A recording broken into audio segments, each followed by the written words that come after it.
positiva de um jeito que eu não sei explicar. Eu percebi um anjo de Deus em pé, do lado daquela mulher. Pastor, você ouviu um anjo? Você ouviu uma coisa fumaça? Eita! Não vi nada. Mas eu nem sabia que era tão real. Sabia que estava em pé.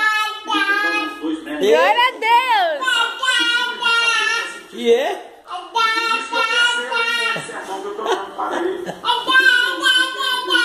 E é, meu amor, que foi? Não tem uma explicação. Que coisa linda.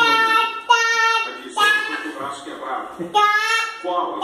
Tchau, tchau. Sinaliza com a cabeça. Irmão, eu estou percebendo hoje do lado direito dela, que é do lado do braço quebrado. Falei, Deus quer fazer algo aí e não quer que eu dispense ela. Eita! Pode ser que se eu tivesse sido mais sensível em relação na regra, eu teria tido a palavra de Deus. Eu não sei, irmão, por que foi dessa forma, mas naquele momento eu falei, Pregadora! Oh!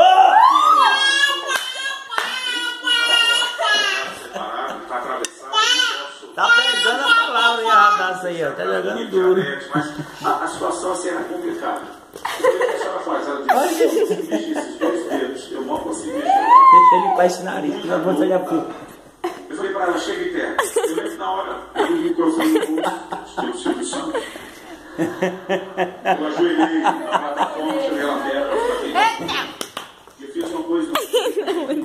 Levante. Aliás, depois.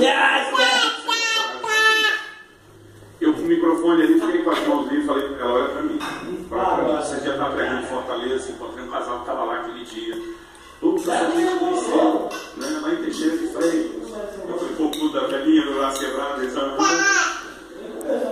na hora que ela olhou para mim e falou, olha no meu olho. Eu peguei com uma mão.